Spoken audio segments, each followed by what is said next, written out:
First of all, I've got to admit, I don't know nothing about growing veggies. All I know is that you put some seeds in the ground, you add water and some sunshine, and plants grow. That's that one thing I learned at school. I don't know nothing about no propagation and stuff. Words like that are too big for me to even look up. So a while ago I had this old boat in the yard I had to get rid of. But then I found out it's nearly impossible to recycle a fiberglass boat. And according to the government, it should be cut up and put into landfill. And if you think about just how many fiberglass boats there are, that's a lot of landfill. And the problem is not recycling the fiberglass, but it's the paint on it. So by the time you grind the paint off the outside and the inside, the carbon footprint for doing all that, plus cleaning up the mess, is not worth the paper thin fiberglass you'd end up with to recycle. So I turned mine into this awesome boat garden, and I do mean awesome.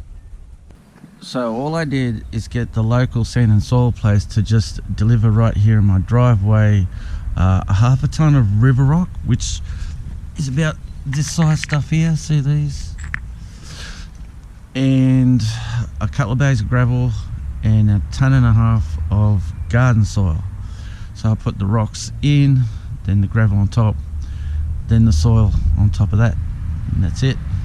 One mistake I did make is that I just laid this thing flat on the ground, and the first time it rained really heavy, the whole thing lurched sideways with the weight of all the dirt and water in it.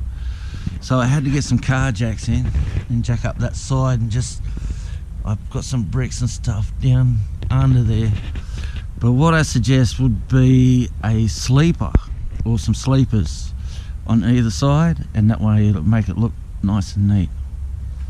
And the only other mistake I made is it's a little bit too close to the fence. So in summer the sun comes down to about here, but in winter the sun only comes to here, like the shadow of the fence comes up to here. But it's nearly spring again and still works, still looks lovely, and I still like it. So basically each day I just water this thing until I can hear the water running out the bunghole at the back. And that's what got me thinking. This old boat doesn't leak, and it only drains water from the bunghole at the back, which means I can probably capture that water and then it can be pumped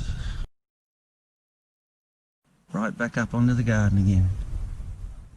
In fact, I don't water this garden every day anymore. I just fill up that water tank once a week because it waters itself. And once again, it all works off gravity and a solar powered garden feature pump from Bunnings. And now because it's raining, it's actually working the other way around. Now the boat is collecting water and topping up the water tank. Make sure you put some zip ties on your water tank to keep it childproof. And that's it. So the only way to end this video now is to show some highlights. Cue the porn music.